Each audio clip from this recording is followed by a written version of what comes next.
Assalamualaikum warahmatullahi wabarakatuh. Waalaikumsalam warahmatullahi wabarakatuh. Bagaimana kabarnya anak-anak? Alhamdulillah baik, Alhamdulillah, Pak. Alhamdulillah. Sebelum kita mulai pembelajaran pada hari ini, kita berdoa terlebih dahulu. Ayo Mas Ilham, pimpin doa. Sebelum mulai pelajaran, marilah kita berdoa. Berdoa mulai. Berdoa selesai. Baik, pembelajaran pada hari ini kita mulai dengan mengisi kolom di Zoom untuk mengisi kehadiran. Silakan teman-teman mengisi kolom komentar di Zoom untuk sebagai bahan presensi.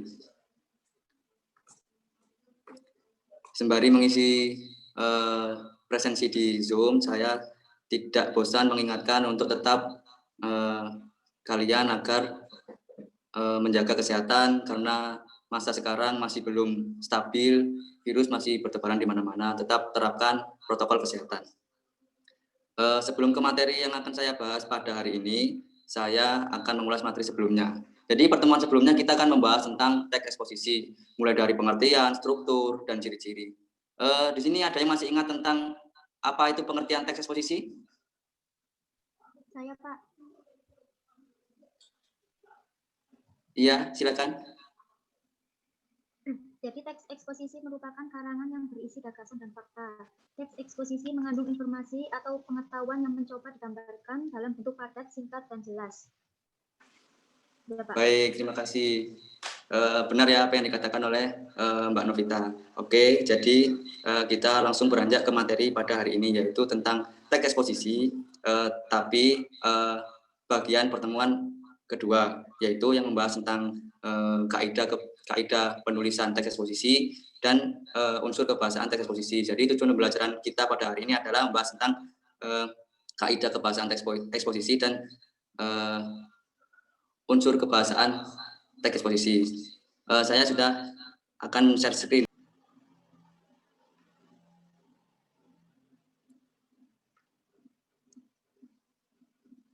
Baik, saya akan jelaskan mulai dari materi yang pertama, yaitu tentang kaidah penulisan teks eksposisi. Yang pertama yaitu menentukan topik yang akan disajikan. Jadi kalau mau membuat teks eksposisi harus membuat topik terlebih dahulu agar tujuan dalam teks eksposisi itu bisa terlihat jelas. Kemudian yang kedua menentukan tujuan eksposisi. Bagaimanapun sebuah tulisan harus memiliki tujuan agar pembacanya tidak rugi dalam membaca tulisan tersebut. Kemudian yang ketiga memilih data yang sesuai dengan tema. Kemudian berikutnya membuat kerangka karangan. Jadi sebuah tulisan teks eksposisi ini harus memiliki kerangka agar tersusun dengan rapi dan bisa dipahami oleh pembaca. Kemudian selanjutnya ada pembahasan dengan mengembangkan kerangka karangan. Dan yang terakhir membuat simpulan. Jadi itu kaidah penulisan teks eksposisi. Kemudian saya akan menjelaskan tentang unsur kebahasaan teks eksposisi. Yang pertama ada pronomina. Pronomina ini adalah kata ganti, yaitu jenis kata yang menggantikan nomina atau frasa nomina. Pronomina diklasifikasikan menjadi dua macam, yaitu pronomina persona dan pronomina non persona. Pronomina persona ini adalah kata ganti orang, yaitu persona tunggal, misalnya iya, dia, anda, kamu. Kemudian yang kedua adalah pronomina non persona, yaitu penunjuk, misalnya seperti ini, itu. Nah, jadi semua itu adalah kata ganti. Kemudian yang kedua adalah nomina dan verba.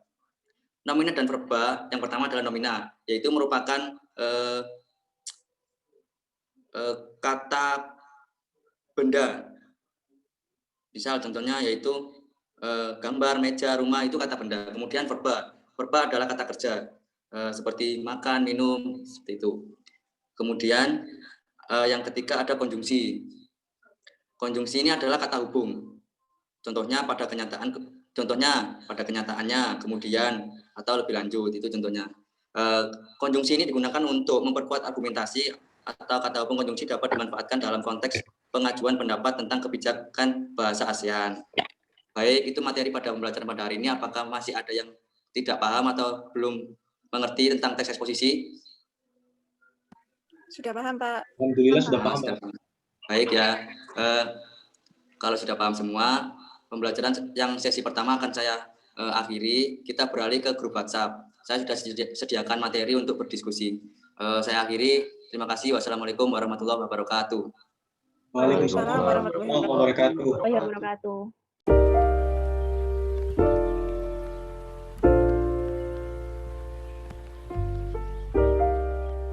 Assalamualaikum warahmatullahi wabarakatuh. Waalaikumsalam warahmatullahi wabarakatuh. Waalaikumsalam warahmatullahi wabarakatuh. Bagaimana proses pengerjaannya anak-anak? Ada kesulitan? Tidak, Pak. Alhamdulillah. Lancar, Pak. Alhamdulillah. Baik. Jadi yang mempresentasikan pada kali ini perwakilan saja karena waktu yang semakin mepet. Terus kalian juga butuh istirahat juga. Jadi yang berani saja untuk mempresentasikan pembelajaran atau materi diskusi yang saya berikan di grup WhatsApp tadi. Siapa yang mau mempresentasikan? Saya Pak Bibi, Pak. Oke, baik. Silakan, Mas. Ya, jadi untuk kebahasaan teks eksposisi ya, yang berjudul manfaat bursa efek ini diantaranya itu yang pertama, topik pembahasannya itu tentang seluk-beluk bagaimana bursa efek dan manfaatnya. Terus yang kedua yaitu tujuan teks eksposisi dalam teks tersebut, yaitu untuk menjelaskan kepada pembaca apa itu bursa efek, kemudian apa itu manfaatnya, dan lain sebagainya. Terus yang poin ketiga itu yaitu berupa data dari teks eksposisi tersebut, yang dimana berupa artikel bisnis dan perekonomian, karena hubungannya itu berkaitan dengan bursa efek. Salah satunya adalah ekonomi dan bisnis. Terus yang keempat, teks eksposisi tersebut sudah tersusun dan sangat lengkap. Yang kelima yaitu bahasan dalam teks eksposisinya yang berjudul bursa efek juga sudah lengkap dan sangat informatif. Yang keenam, untuk kesimpulan dalam teks tersebut, yaitu pada umumnya terdapat peranan besar atas pasar modal yang meliputi dua hal, yaitu yang pertama, menjadi tempat pertemuan untuk dapat memperoleh informasi mengenai keadaan pasar efek. Terus yang kedua, menjadi tempat pertemuan dan alat yang dapat mengetahui seperti apa situasi pinjaman jangka panjang, seperti obligasi dan saham. Seperti itu, Pak. Baik, terima kasih. Beri tepuk tangan teman-teman untuk Mas Bimbi yang sudah berani mempresentasikan. Baik, jadi itu yang apa yang dikatakan Mas Bimbi mengenai materi diskusi itu sudah cukup menjawab dengan baik. Kemudian yang kedua, siapa yang berani mempresentasikan? Ayo. Saya, Pak. Silakan Mbak Novita. Jadi teks eksposisi yang kami susun berjudul pencabutan larangan ekspor benih lobster. Transparansi pemerintah dalam membuat peraturan perlu ditinjau ulang. Menteri Kelautan dan Perikanan Edi Prabowo mencabut larangan ekspor benih lobster. Peraturan tersebut menimbulkan banyak kecaman publik karena pasar perdagangan lobster rata-rata dipegang kaum elit. Rupanya kecurigaan publik terbukti. Edi ditangkap Komisi Pemberantasan Korupsi atau KPK terkait kasus ekspor benih lobster pada tanggal 25 November 2020. Melalui kasus ini, transparansi terkait peraturan yang ditetapkan pemerintah secara sewenang-wenang perlu diawasi dengan ketat. Seperti itu, Pak. Terima kasih, baik sekali penjelasan dari Mbak Novita. Beri apresiasi teman-teman.